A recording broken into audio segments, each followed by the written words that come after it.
All right, let's get to Sidney Powell. Sidney joining us from Texas. Sidney is a senior policy advisor on the legal end, the judicial end, with America First Policies, and a frequent guest on the John Fredericks Show. Just got a chance to see her in CPAC. Sidney Powell, great to have you with us. Thank you, John. It's great to be with you, too. I know. It's like we were just with each other. We saw each other a week. I finally got to meet you in person. You know, it's odd, Sidney. I have people on my radio show for long, extended periods of time. Like you've been coming on my show probably, Sidney, for maybe 5 or 6 years, maybe 7. And I've seen your picture, obviously, seen you on TV, but I've never met you in person. And so the number of people that you meet, and it's like, I know you, but I've never met you. But, you know, we talk to each other every couple of weeks. It was great meeting you, having you there. Thanks for being there.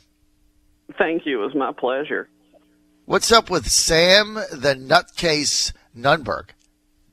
I feel very badly for Mr. Nunberg. As I said on Shannon Bream's show last night, he needs both a personal and a legal intervention to keep from just totally self-imploding. He's got obvious personal issues, and now he's under the extraordinary legal stress of being subpoenaed by Mr. Mueller and having his emails and any other notes and everything else subpoenaed to come before the grand jury. The man is obviously, as you said, having a major meltdown. One of the things I want people to know is the extraordinary stress that being tagged in any way in a massive criminal investigation like that puts on people.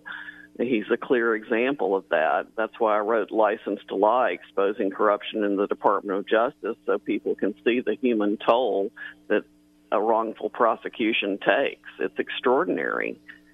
And I feel so badly for what he went through yesterday and how CNN took such horrible advantage of him in the process. Very well said. I've been critical all day of how that was handled, but I think the way you just said it really sums it up. And I never really thought of it that way. They took advantage of him. You're right. I mean, that's really what happened last night. Their desperate effort to try to boost their own ratings, they helped the man destroy himself. Yeah, and I was saying all day that I can't believe that Erin Wade, and I like Erin Burnett. I think she's a fine lady. I've met her many times, and she's very talented, and she's pretty honest. But I thought waiting 50 minutes and then asking somebody who's sitting right there next to you, look, I smell alcohol on your breath. Are you drunk? I mean, look, Sidney, you know how it is when you're not drinking and someone else is, and you're that close to them. It doesn't take 50 minutes to pick that up, right? You pick it up in like 3 minutes or a minute. And I felt like she let him go on for 50 minutes and then said, are you drunk? Paraphrasing. I just thought that was over the top. I wouldn't have done that. I would have said that in the first 2 minutes and let's get it out there. But it's like they wanted him to say crazy stuff, and then they had to do it at the end like a disclaimer. You know what I mean? Oh, yeah, and they'd had him booked for the whole hour, obviously, so they had nothing else to put on their show, and he was just the pawn. Yeah. It was a pawn. So what happens now? I mean, you can't defy the special prosecutor, right? You can't get a subpoena and just tear it up. I mean, the whole judicial system. No, you can't tear it up. He could move to quash it. Of course, that would take a major legal battle, which he probably cannot afford. And I keep thinking, somebody will move to quash one of these subpoenas, and hopefully a judge will have the temerity to do that, because it's going so far afield now, it's unfathomable. I mean, he did make one good. If they've got to go back that far and spend this much time trying to look for something, and now they're branching out to the United Arab Emirates and other countries, when there's plain evidence of everything Hillary Clinton did in front of everybody's face and in the public record, it's just appalling, the double standard that we're looking at. And that's what enrages Americans so much. So they want him to go back and get emails with Roger Stone. Roger Stone was fired in the campaign in the first week. I mean, he lasted a week. Nunberg 7 weeks. I mean, what could Roger Stone possibly have? I have no idea. They're obviously grasping for straws, and they're going as far as they can go, and it just looks more and more like an inquisition all the time. And the number of subpoenas and everything that just went out, and the breadth of them is beyond the pale. We're with Sidney Powell. She's a senior policy advisor with America First Policies in the judicial arena. Sidney, she's also the author, by the way, of License to Lie. You can get that on Amazon. I have it. Great book. Must read.